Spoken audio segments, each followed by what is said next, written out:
प्रणाम। समय क्या है? समय किसे कहते हैं? इसकी व्याख्या करना मुश्किल ही नहीं, नामुमकिन है। लेकिन अगर इसे सरल शब्दों में कहा जाए तो समय का दूसरा नाम ही जीवन है। समय एक ऐसी संपत्ति है जो हम सभी को जिंदगी के साथ मिली हुई प्राकृतिक वरदान है। इस धरती पर बाकी सभी संपत्ति हम अपनी मेहनत, ज्ञान, कर्मों के द्वारा अर्जित कर सकते हैं, लेकिन हमें मेहनत, ज्ञान, कर्म को निरंतर करने के लिए समय चाहिए। समय एक ऐसी संपत्ति है जिसका हम अर्जन कभी नहीं कर सकते। अगर समय का कुछ कर सकते हैं तो वो है समय का संयोजन, जिसे हम टाइम मैनेजमेंट कहते हैं।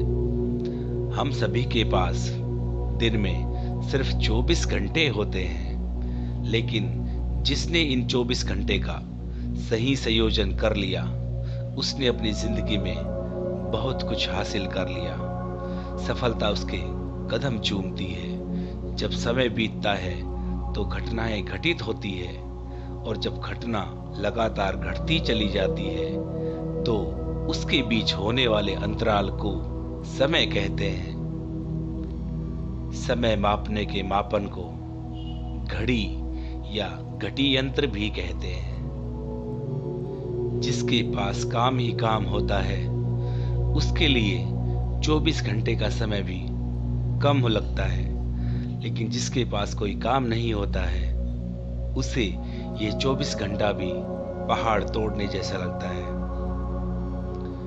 समय एक ऐसी संपदा है जिसका महत्व हम जान लें और उसका सही सदुपयोग करें तो फर्श से अर्श तक बहुत आसानी से पहुंच सकते हैं। कुछ लोगों को लगता है कि मैं समय को नष्ट कर रहा हूं, लेकिन ऐसा नहीं है। समय को तो कभी कोई नष्ट कर ही नहीं सकता, क्योंकि समय तो गतिशील है, वह कभी किसी का इंतजार नहीं करता।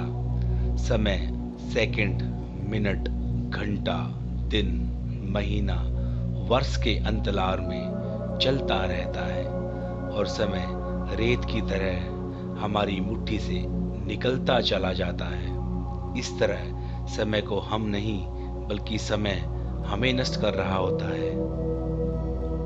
मरते समय एक विचारशील व्यक्ति ने अपने जीवन के व्यर्थ ही चले जाने पर दुख प्रकट करते हुए कहा था, मैंने समय के मूल्य को नहीं समझा और उसे नष्ट कर दिया। अब समय मुझे नष्ट कर रहा है। इसलिए यदि हमें भी अपने जीवन से प्रेम है तो उचित यही है कि समय को व्यर्थ में नष्ट न करें। खोई हुई दौलत मेहनत और कर्म से फिर से कमाया जा सकता है। भूली हुई विद्या लगन और ध्यान से फिर से अर्जित की जा सकती है। खोया हुआ स्वास्थ्य सही चिकित्सा के माध्यम से पाया जा सकता है। लेकिन क्या कोई ऐसी संपत्ति, क्या कोई ऐसा यंत्र है जिससे खोया हुआ समय हम लोग वापस ला सकते हैं?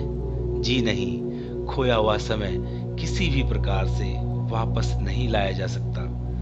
हमारे पास यदि कुछ शेष बचता है तो सिर्फ और सिर्फ पश्चाताप, और न जाने हम पश्चाताप करके कितने समय और गवा देते हैं।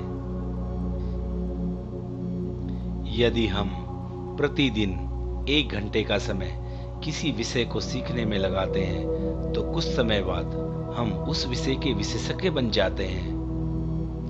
आपने ईश्वर चंद्र विद्यासागर का नाम सुना होगा। वह समय के इतने पाबंद थे कि जब वे कॉलेज के लिए निकलते थे तो लोग उन्हें देखकर अपनी घड़ियां ठीक करते थे, क्योंकि वे जानते थे कि विद्यासागर कभी भी 1 मिनट भी आगे पीछे नहीं चलते हैं। समय अपनी गति से चल नहीं रहा, बल्कि भाग रहा है। परमात्मा एक समय में एक ही क्षण देता है और दूसरा क्षण देने से पहले वाले क्षण को छीन लेता है। इसलिए यदि वर्तमान काल में उपलब्ध क्षणों का हम सदुपयोग नहीं करते हैं तो एक एक करके खर्च होता चला जाता है और अंत में पछताने के अलावा कुछ नहीं बचता है। निरंतर गतिमान इस समय के साथ कदम मिलाकर चलने पर ही मानव जीवन की सार्थकता है। समय के साथ कदम से कदम मिलाकर नहीं चलने वाला व्यक्ति पिछड़ जाता है। पिछड़ना सफलता से दूर हटना है। इसलिए सफलता चाहिए तो समय के साथ कदम से कदम मिलाकर चलना सीखिए। मनुष्य जीवन में पिछड़े जिंदगी का कोई महत्व नहीं है। सांस लेकर जीने को तो हम सभी जीते हैं, लेकिन जो उस गिनी हुई सांसों का और समय का साथ कदम से कदम मिलाकर चलता है, समय का सही सदुपयोग करता है, वही अपने जिंदगी के 60 वर्षों में इतना कुछ प्राप्त कर लेता है कि एक आम आदमी को उसका इतिहास पढ़ने के लिए भी समय कम पड़ जाता है और वो मरकर भी अमर हो जाता है। फिर बाद में उसका नाम इतिहास के पन्नों पर सुनहरे अक्षरों में लिखा जाता है। इसलिए हम सभी को चाहिए कि हम समय के महत्व को समझें और उसका सदुपयोग करें। यह दुनिया उसी की कदर करती है जो वक्त की कदर करना जानता है, क्योंकि समय से ज्यादा महत्वपूर्ण जीवन में कुछ नहीं। हम सभी बचपन से यह बात अपने परिवार से, स्कूल में और बड़े बुजुर्गों से सुनते आए हैं कि हमें वक्त लापरवाही में बर्बाद नहीं करना चाहिए, क्योंकि वक्त दोबारा मौका नहीं देता। लेकिन फिर भी हम जाने अनजाने फिल्मों में, सोशल मीडिया पर अपना वक्त बर्बाद करते रहते हैं। ऐसा इसलिए होता है क्योंकि हम खुद को वक्त नहीं देते। अगर हम थोड़ा सा समय यह सोचने विचारने में लगाएं कि किस प्रकार हमें जीवन में अपना लक्ष्य प्राप्त करना है, अपनी प्राथमिकता निर्धारित करनी है और दिन में 24 घंटे को किस प्रकार से जीना है, तो वह समय दूर नहीं जब सफलता आपके कदम चूमेगी। इस दुनिया में जो व्यक्ति सफल हुआ है, उसने आज के काम को आज ही खत्म किया है। उसने टाल मटोल कभी नहीं की। आज का काम कल पर कभी नहीं छोड़ा। कल कभी नहीं आता। इस दुनिया के प्रत्येक व्यक्ति का जन्म एक निश्चित उद्देश्य के लिए होता है। वह उद्देश्य जिसे ईश्वर शक्ति के लिए निर्धारित करता है, उस उद्देश्य को पूरा करने के लिए ईश्वर हमें निर्धारित समय देते हैं, जिसे हम जीवन कहते हैं। अपने जीवन उद्देश्य को पूरा करने के लिए बहुमूल्य समय को सावधानी पूर्वक प्रयोग करना चाहिए।